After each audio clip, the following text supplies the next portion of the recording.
नमस्कार दोस्तों, मैं रीना आपके अपने channel Reena kitchen recipe and blogs में स्वागत करती हूँ। तो कार्तिक माह है, सबसे पवित्र महीना अगर हम 12 महीनों में से मानते हैं तो कार्तिक का महीना पहला ऐसा शुभ दिन है जो कि पूरे महीने भर इसमें काफ़ी महत्व रखते हैं। इसमें हर देवी देवताओं की पूजा की जाती है, भगवान विष्णु से लेकर शिव जी से लेकर लक्ष्मी मैया से लेकर सब तक। तो आज हम जानेंगे सोमवार की व्रत कथा कार्तिक मास की। तो एक नगर में बहुत ही धनवान साहूकार रहता था। उसके घर में धन की कमी नहीं थी, परंतु वह बहुत दुखी था क्योंकि उसके कोई पुत्र नहीं था। वह इसी चिंता में दिन रात दुखी रहता था। पुत्र की कामना के लिए वह प्रत्येक सोमवार शिव जी का व्रत और पूजन किया करता था तथा सायंकाल मंदिर जाकर शिव जी के सामने दीपक जलाया करता था।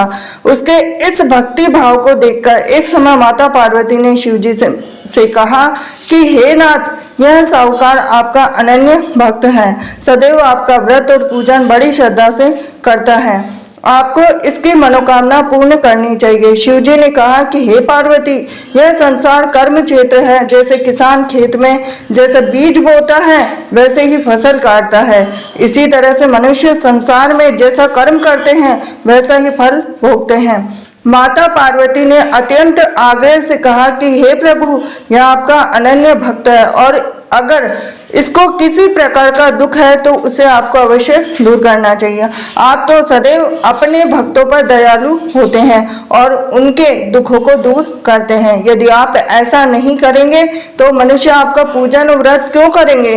तो माता पार्वती का ऐसा आग्रह देखकर शिव जी कहने लगे कि हे पार्वती, इसके कोई पुत्र नहीं है, इसकी इसी चिंता में यह अति दुखी रहता है। अब इसके भाग्य में पुत्र न होने पर मैं इसको पुत्र की प्राप्ति तो दे सकता हूँ, परंतु वह भी 12 वर्ष तक जीवित रहेगा। इसके पश्चात वह मृत्यु को प्राप्त हो जाएगा। इससे अधिक मैं इसके लिए कुछ भी नहीं कर सकता हूँ।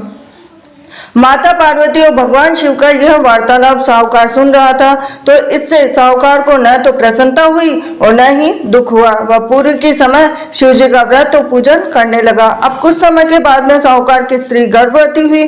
घर में बहुत धूमधाम से खुशियां मनाई गई, लेकिन साहूकार के मन में तो था कि वो तो केवल 12 वर्ष तक जिंदा रहेगा, उसके बाद में उसकी कोई भी आयु नहीं थी। तो अब जब बालक 11 वर्ष का हो गया तो बालक की माता ने पिता से उसके विवाह करने के बाद कही। अब साहूकार बोला कि अभी तो उसको पढ़ाई लिखाई के लिए काशी भेजो, फिर उसके बाद में इनका विवाह करेंगे। अब साहूकार ने बालक के मामा को बुलाकर उसको बहुत सारा धन देकर बालक को काशी पढ़ने भेज दिया। अब रास्ते में जावे तो यज्ञ ब्राह्मण को करावे, दक्षिणा देते हुए जावे। तो दोनों मामा भांजे यज्ञ करते हुए गए, ब्राह्मण को भोजन कराते हुए गए। अब रास्ते में एक शहर पड़ा और उस शहर के राजा की कन्या का विवाह हो रहा था, परंतु जो राजकुमार विवाह करने के लिए आया था वो तो खुद ही करना था। अब राजकुमार को देख राजकुमारी और उसके माता पिता विवाह में किसी भी प्रकार के अड़चन पैदा ना कर दे, इस वजह से उन्होंने उस सुंदर मनभावन लड़के को देखा तो उनके मन में विचार आया कि क्यों ना इस लड़के को वर के रूप में ढूंढ लिया जाए। तो ऐसे मन में विचार करके राजकुमार के पिता ने उस लड़के और उसके मामा से बात कर ली। अब दोनों राजी हो गए। दूल्हे का वेश बनाकर उनको कपड़े पहनाकर घोड़ी पर बिठा दिया। अब कन्या के द्वार पे पहुंचे तो सभी कार्य उनकी प्रसन्नता से पूर्ण हो गए। अब राजकुमार के पिता ने सोचा कि यदि विवाह का कार्य भी उसी लड़की से करा दिया जाए तो क्यों बुराई है, इसमें कोई बुराई नहीं है। तो ऐसा विचार कर लड़के और उसके मामा से कहा, यदि आप फेरो और कन्यादान के काम को भी करा दे तो आपकी कितनी कृपा होगी। अब सेठ का पुत्र जिस समय जाने लगा तो उसके राजकुमार की चुनरी के पल्ले पर लिख दिया कि तेरा विवाह मेरे साथ हुआ है, परंतु जिस राजकुमार के साथ तुझे भेजेंगे वो तो खुद ही करना है। अब मैं काशी जी पढ़ने जा रहा हूँ। अब सेठ के लड़के के जाने के पश्चात राजकुमारी ने जब अपनी चुनरी पर ऐसा लिखा हुआ पाया तो अंधे राजकुमार के साथ जाने से मना कर दिया। अब उसने अपने माता पिता को सारी बात बता दी और कहा कि यह मेरा पति नहीं है, मेरा विवाह इसके साथ नहीं हुआ, मेरा विवाह तो जिसके साथ हुआ जो काशी जी पढ़ने गया है। अब राजकुमारी के माता पिता ने अपनी कन्या को विदा नहीं किया और बारात वापस चली गई। अब उधर सेठ का लड़का मामा काशी पहुंचे। अब वहां जाकर उन्होंने यज्ञ कराया, लड़के ने पढ़ना शुरू किया। अब जैसे ही उसकी उम्र 12 वर्ष थी तो लड़के की अचानक तबीयत खराब हो गई। अब उसने अपनी मामा को बोला कि मेरी तबीयत बिल्कुल भी ठीक नहीं है। तो मामा ने कहा कि अंदर जाकर सो जा।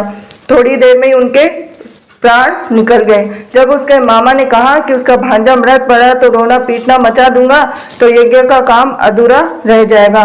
अब यज्ञ का कार्य जैसे ही समाप्त हुआ तो सबने रोना पीटना शुरू कर दिया। अब उधर से माता पार्वती और शिव जी जा रहे थे। जब उन्होंने जोर जोर से रोने की आवाज सुनी तो पार्वती जी कहने लगे कि हे नाथ, कोई दुखिया रो रहा है, इसके कष्ट को दूर कीजिए। जब शिव पार्वती वहां पहुंचे तो उन्होंने पाया कि वहां एक लड़का था, उसको आपने वरदान से उत्पन्न हुआ है। तो शिव जी ने कहा कि हे पार्वती, इसकी आयु इतनी ही थी, वह भोग चुका है। तो पार्वती जी ने कहा कि हे नाथ, इस बालक को और आयु दे दो, नहीं तो इसका माता पिता तड़प तड़प कर ही मर जाएंगे।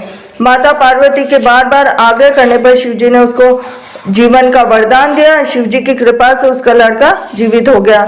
अब इसके बाद में माता पार्वती कैलाश पर्वत चले गए। शिक्षा पूर्ण होने पर जब लड़का और उसके मामा यज्ञ करते हुए ब्राह्मणों को भोजन कराते हुए दक्षिणा देते हुए घर की ओर चले तो रास्ते में उसी शहर में आए और जहां उस लड़के का वहां की राजकुमारी से विवाह हो रहा था, वहां जाकर उन्होंने यज्ञ प्रारंभ किया। लड़के के ससुर जी आए, राजा ने उनको पहचान लिया, महल में ले जाकर उनकी आव भगत की, जैसे दास दासियां सहित आदर पूर्वक अपने राजकुमारी और जवाई को विदा दिया। वहां से विदा होकर सेठ का लड़का अपने मामा और पत्नी सहित उसी तरह यज्ञ कराते हुए ब्राह्मणों को भोज कराते हुए दक्षिणा देते हुए अपने घर के लिए चले गए। घर जाकर लड़की ने अपने माता पिता को सारी बात बताई। इससे वे बहुत ही प्रसन्न हुए। शिव पार्वती, जैसे आपने सेठ और उसके परिवार को दिया वैसे सभी को देना। सोमवार व्रत कथा कहने सुनने हुकारा देने वालों को सबको देना। ये थी आज की सोमवार की व्रत कथा।